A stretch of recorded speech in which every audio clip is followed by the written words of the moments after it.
Hello and welcome to this tutorial on division. Calculate 89 divided by 2. First off, we write 89 followed by the division symbol and the 2 right outside it. Now we can divide. We first focus on the 8. Now, how many times does 2 go into 8? The answer is 4, which we write above. Now 2 times 4 is 8. Now we subtract our two values. 8 take away 8 makes 0. As 2 does not go into 0, the next number is dragged down. Now, how many times does 2 go into 9? The answer is not a whole number. However, we think about the maximum number of times 2 can go into 9. The answer is 4, since 2 times 4 makes 8.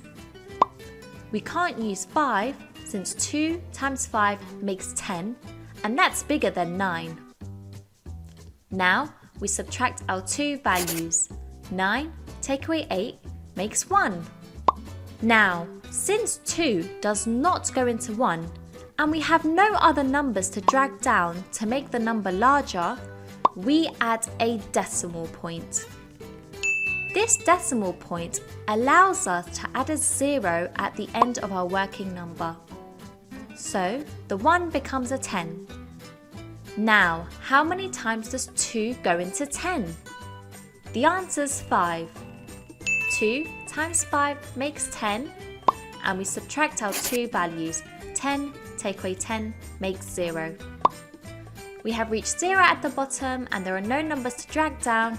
Therefore, we have reached our final answer.